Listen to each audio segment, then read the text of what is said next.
যুদ্ধ অলরেডি শুরু হয়ে গেছে। একদিকে রিক্সা শ্রমিক, আর একদিকে কলেজের ছাত্ররা একটা কলেজকে লন্ডভন্ড করে দিচ্ছে।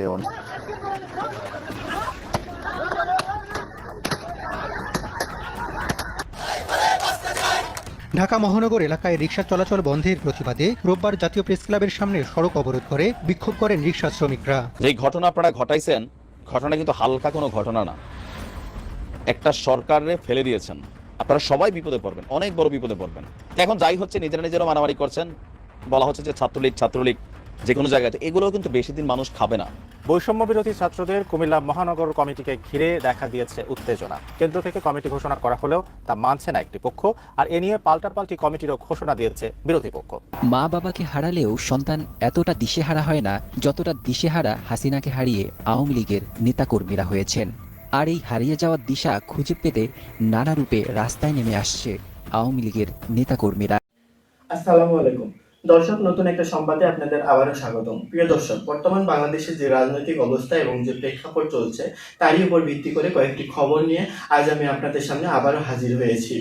ভিডিও শুরুটা দেখেই হয়তো আপনারা বুঝতে পেরেছেন আজকের খবরটা কতটা গুরুত্বপূর্ণ হতে চলেছে। প্রিয় দর্শক, যারা ভিডিওটি অন করেছেন তারা ভিডিওটি না টেনে পুরো ভিডিওটি দেখতে থাকুন। আর যারা এখন আমার চ্যানেলটি সাবস্ক্রাইব করেননি তারা দয়া করে সাবস্ক্রাইব করুন নতুন নতুন খবর আপডেট পেতে। তো দর্শক, বেশি কথা আর বলবো না, চলুন দেখে আসা যাক কি আছে আজকে আমাদের তাজা খবরে। চলুন।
তাহলে গৃহযুদ্ধের দিকে এগিয়ে যাচ্ছে? গৃহযুদ্ধ আমরা খুব সন্নিকটে দেখছি, নাকি গৃহযুদ্ধ অলরেডি শুরু হয়ে গেছে? আজকে ঢাকায় অনেকগুলো ঘটনা ঘটেছে। এই ভিডিওটা যখন করছি তখন পর্যন্ত রাজধানীর কারওয়ান বাজারে রণক্ষেত্র অবস্থা বিরাজ করছে।